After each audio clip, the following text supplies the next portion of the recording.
Assalamualaikum warahmatullahi wabarakatuh. Saya Muhammad Zulkifli Nurdian, NIM 20218080124124. Untuk kali ini saya akan menjelaskan menerjemahkan mengenai Syakhsiyatul Ghazali atau biodata diri atau tentang ini Imam Ghazali. Saya bagian di halaman kedua. Bila mana saya menyadari bahwasanya terjemah ini nantinya banyak akan kekurangan dan lain sebagainya. Jadi mohon koreksi dan bantuan teman-teman. Ini adalah hasil maksimal yang bisa saya capai, dan juga di terjemahan ini pula banyak ada kekurangan, baik itu kekurangan daripada terjemahan sendiri ataupun kekurangan dalam segi i'rab, tarkib dan lain sebagainya. Oke, saya mulai. Qatima al-Ghazali Baghdada wa qad balagha ar-rabi'ata wa salasina minal umri wa kanat syahratuhu qad sabaqathu ilaiha fastuqbila biha istiqbalan hafilan wa darasa bin nazomiyah au bin nizomiyati wa a'jabal khalqu bi husni kalamihi wa kamali fadlihi wa fasahati lisanihi wa naktahu at-daqiqata wa isyaratuhu al-latifat.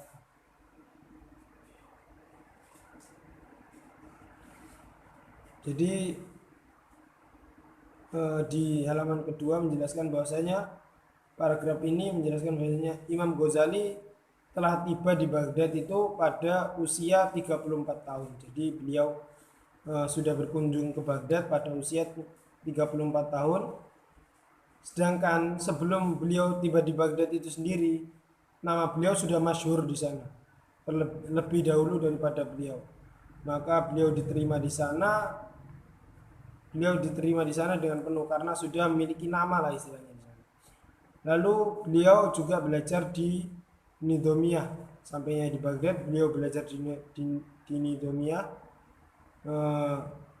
Lalu dengan istilahnya wa'jabal khalqu bi husni kalami, dan makhluk-makhluk pun menjadi takjub di sana dengan bagusnya kalam beliau. Beliau itu orang yang dalam berkata-kata itu pandai, berkata-katanya bagus, lemah lembut, istilahnya tidak bagus lah, baik dalam berbicara. Wa kamali fadli, beliau juga sempurna dalam istimewaan, bakatnya, istilahnya bakatnya dan kemampuannya itu basicnya sempurna. Wa fasahati lisanihi, fusuhah dalam lisannya, dalam berbicara itu beliau seorang yang fasih, bagus, lancar dan lain sebagainya. Wa naktahu at-daqiqata, ini saya maknani sebagai sedikit dalam bergurau. Wa isyaratuhu al-latifat, jadi isyaratnya beliau itu juga dengan isyarat-isyarat yang lembut. Wa hakadha qadara al-Ghazali Baghdada fi syahri dzil qa'dati sanata samani wa samanin fahajja wa tawajjaha ila syami fa aqama biha asyra sinina qada ba'daha fi baitil maqdisi wa kana ghaliban waqtuhu fiha uzlatan wa khulwatan wa riyadatan wa mujahidatan lin nafsi wa istighalan bi tazkiyatiha wa tasfiyatal qalbi li dzikrillahi ta'ala wa kana ya'taqifu fi manarati masjidi Dimisqa tulan nahari summa ada al-Ghazali ba'da tilkal uzlati allati istamara asyra sanawatin ila baladihi Tusa liutabi'a uzlataha sanata ukhra wa tahta ilhahu al-wulatu wa tikraru talabihim bil khuruji ilan nasi kharaja ilani sabura liyadrusa bil madrasatin nidhamiyah au nadhamiyah fiha wa kana dzalika fi syahri dzulqa'dah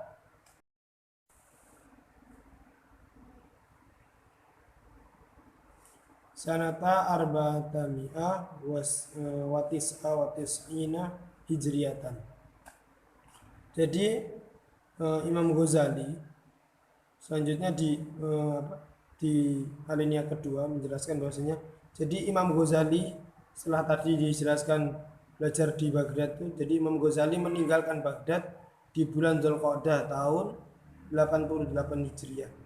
Maaf, ini mungkin ada kesalahan tulis, jadi seharusnya mungkin jika di bawah 499 ini mungkin 488 Hijriah yang dimaksud. Maka beliau berhaji, jadi setelah meninggalkan Baghdad, fahajja wa tawajjaha ila Syam, maka beliau berhaji dan pergi ke Syam, menghadap ke Syam, kembali ke Syam. Fa aqama biha asyra sinina, maka beliau menetap di sana selama 10 tahun. Qadha ba'daha fi Baitul Maqdis, yang mana sebagiannya itu dihabiskan di Baitul Maqdis. Wa kana ghaliban waqtuhu fiha uzratan wa khulwatan. Sebagian waktunya adapun waktu beliau secara umum dihabiskan untuk mengasingkan diri dan berkholwat atau menyendiri, riyadhah dan mujahadah diri atau introspeksi, dan juga disibukkan untuk menyucikan diri dan juga memurnikan atau membersihkan hati dengan berzikir kepada Allah, dzikrillah taala. Wa kana ya'taqifu fi manarati masjid Dimishq tulan nahari. Beliau juga selama di sana itu beliau sepanjang siangnya beriktikaf di menara Masjid Damaskus. Lalu Imam Ghazali pun setelah pengasingan tersebut atau setelah beruzlah yang berlangsung kurang lebih selama 10 tahun, beliau bertolak menuju daerahnya yakni Tus untuk melanjutkan uzlahnya di tahun yang lain. Lalu dan di bawah paksaan atau intervensi dari pemerintah dan permintaan mereka yang berulang-ulang agar beliau keluar ke masyarakat, maka Imam Ghazali keluar menuju Naisabur untuk belajar di Madrasah Nizamiyah, dan itu berlangsung pada bulan Dzulqa'dah tahun 499 Hijriah. Lanjut ke alinea ketiga. Lam tatal iqamatuhu fi Naisabur, maka masa tinggal beliau di Naisabur itu tidak lama. Wa kanatil muddatu allati darasaha fin nizamiyati fiha yasiratan. Adapun selama belajar di sana yakni di Nizamiyah, beliau mengalami kelancaran. Summa tarku dzalik, kemudian beliau meninggalkan atau pergi dari sana. Wa adda ila baitihi fi Tus, dan kembali ke rumahnya yakni di Tus. Wa taqadha fi jawarihi, dan beliau menjadikan di lingkungan di sekitar rumahnya itu madrasatan litol batil ilmi, sebuah madrasah, mendirikan madrasah ini ya untuk para pencari ilmu. Wa khoniqahu lisufiyah, dan mendirikan khoniqah untuk para sufi, untuk pendidikan sufi. Wa wazza'a waqtahu ala wadhaifin, beliau juga membagi waktu beliau atas untuk atau menjadi beberapa bagian atau beberapa waktu. Min khatamil Qur'an, min khatmil Qur'ani, wa majalisati li ahlil qulubi, wa tadrisi li talbatil ilmi, wa idamati salatin wa siyamin, wa kana dzalika bihaitsu la yakhlu lahdatuhu wa lahdatu man ma'ahu an faidatin. Jadi waktu beliau itu dihabiskan untuk menghatamkan Quran, terus duduk bersama ahli hati ahlul qulub, terus wa tadrisi talbatil ilmi, dan juga mengajar para pencari ilmu, dan juga wa idamati sholatin wa siyamin, untuk mendirikan sholat dan juga berpuasa. Adapun kegiatan-kegiatan tersebut dilakukan beliau agar tidak menjadi kosong atau tidak sia-sia waktunya beliau dan juga waktu orang-orang yang bersama beliau dari sedikit pun faedah. Jadi beliau meluangkan waktunya dari berbagai hal tadi itu agar waktunya tidak kosong dari faedah. Lanjut ke yang keempat.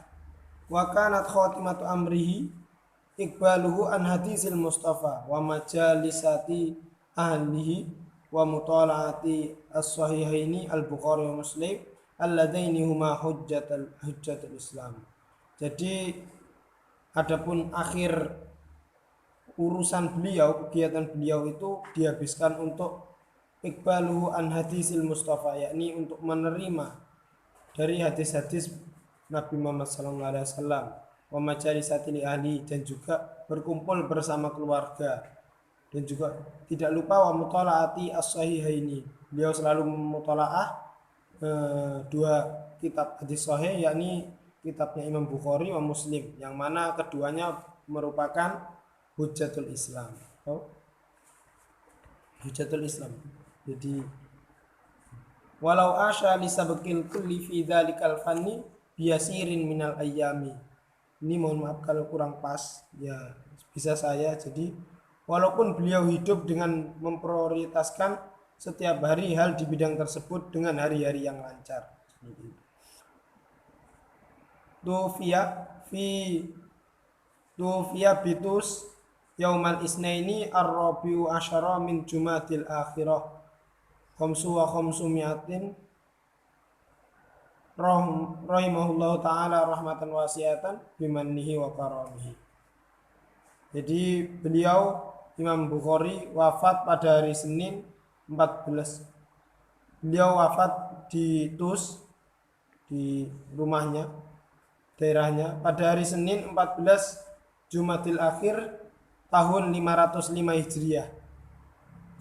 Semoga Allah merahmati beliau dengan rahmatnya yang luas dan juga dengan segala nikmatnya dan juga kemuliaan daripada Allah Subhanahu wa taala. Kurang lebihnya saya mohon maaf. Billahi taufiq wal hidayah. Wassalamualaikum warahmatullahi wabarakatuh.